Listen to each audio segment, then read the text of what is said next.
नमस्कार दोस्तों, मैं हूं आपका दोस्त विकास। आ गया हूं एक नई कहानी के साथ। आज की ये कहानी मानस नाम के एक लड़के की है।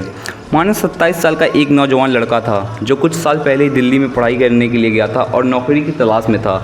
गांव वालों को उस पर बड़ा गर्व था, पर अचानक एक दिन खबर आई कि मानस की सड़क हादसे में मौत हो गई।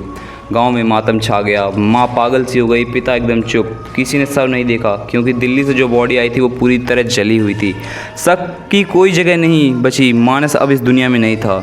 लेकिन कहानी यहाँ से शुरू होती है, ना कि ख़त्म। मौत के 40 दिन बाद एक रात गांव के बाहर वाले पोखर के पास किसी ने मानस को देखा।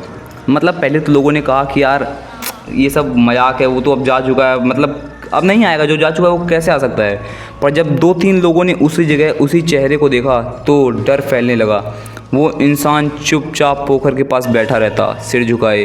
कोई पास जाता तो वो अचानक गायब हो जाता। गांव में अफवाह फैल गई, मानस मरा नहीं है, वो वापस आया है। पर अब वो इंसान नहीं रहा। अब गांव में ये सब बातें फैलने लगी तो कुछ दिन में अजीब अजीब घटनाएं भी शुरू होने लगी।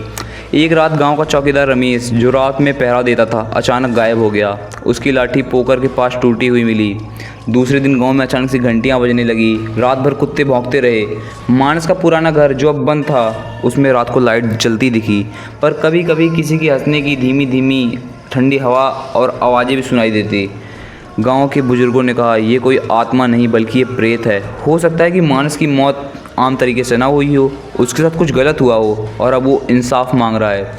तो दोस्तों यहाँ से ना कुछ रहस्य बाहर आते हैं। मतलब कुछ तो ऐसे थे, कुछ क्लूज़ थे जो बाहर आते हैं। मतलब जब उसका दोस्त विकास, जो पटना में वकील बन गया था, छुट्टियों में गाँव आया, उसने जब ये सब सुना तो यकीन नहीं हुआ। लेकिन जब उसकी आंखों के सामने मानस की परछाई पोखर के पास दिखी तो वह भी सन्न रह गया।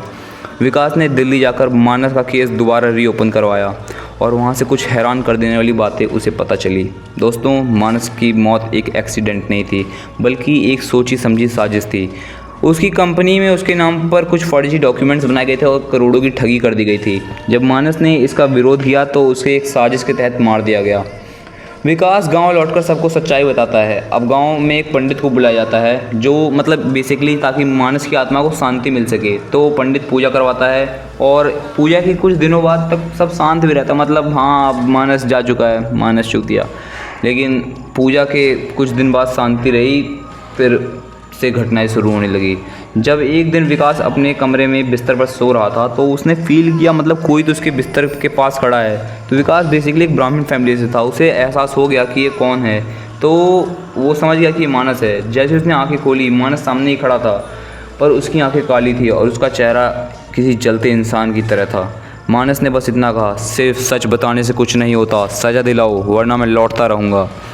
अगली सुबह मतलब विकास गया, उसने जो भी सबूत कलेक्ट किए थे, प्रूफ्स, उसने पुलिस को दे दिए और जो दोषी थे उन सभी को सज़ा दिलवाई। और कुछ लोग कहते हैं कि अगर तुमने अन्याय किया है या तुमने कुछ भी ऐसी गलती की है जिसे तुम छुपा रहे हो और तुम पोखर के पास जा रहे हो, तो तुम्हें वहाँ विकास की आत्मा दिखेगी और वो चुप नहीं रहेगी, तुम्हें वो मौत देगी, मौत।